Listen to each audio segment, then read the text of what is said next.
એકવાર એક રેસ્ટોરન્ટમાં જમવાનું સારું મળતું હતું. જમવાનું સારું મળવાના લીધે ત્યાં ભીડ વધારે રહેવા લાગી, અને ભીડ વધવાના લીધે એક વ્યક્તિ ત્યાં કાયમ જમીન જતો રહેતો પણ પૈસા ના આપતો.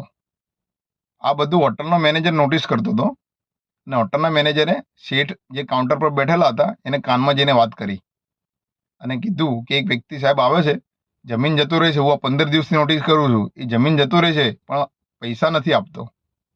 એટલે શેઠે કીધું આવતીકાલે આવે ને તો મને બતાવજે.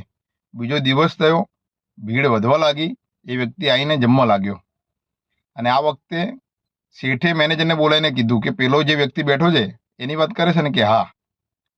તો કે એ વ્યક્તિ 15 દિવસથી નથી પૈસા આપીને જતો, એ વ્યક્તિ 1.5 મહિનાથી આવે છે અને 1.5 મહિનાથી પૈસા આપ્યા વગર જાય છે.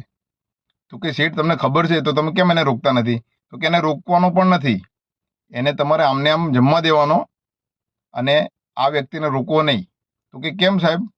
તો કે આ વ્યક્તિ જ્યારે ઘરેથી નીકળતો હશે ત્યારે ભગવાનને પ્રાર્થના કરી નીકળતો હશે કે આજે પણ હોટલમાં આવીને આવી ભીડ રહે અને મને જમવાનું મળે એવું ભગવાન વ્યવસ્થા કરજે. અને આ વ્યક્તિની પ્રાર્થનાથી કદાચ આપણી હોટલમાં ભીડ રહેતી હોય તો કોને ખબર, એનો ભગવાન આપણી હોટલ ચલાવતો હોય, એની પ્રાર્થના આપણી હોટલ ચલાવતું હોય તો કોને ખબર. એટલે આ વ્યક્તિ જોડે પૈસા ક્યારે ના લેવા, એને જમવા દેવો. એટલે આ વાતનો સારાંશ એ છે કે ક્યારેક આપણે કંઈ નથી કરતા પણ કોઈકની દુઆ આપણું ચલાવતી હોય છે. તમારે શું કહેવું આ વિડીયો વિશે? વિડીયો સારો લાગ્યો હોય ને તો લાઈક, ફોલો, શેર જરૂર કરો.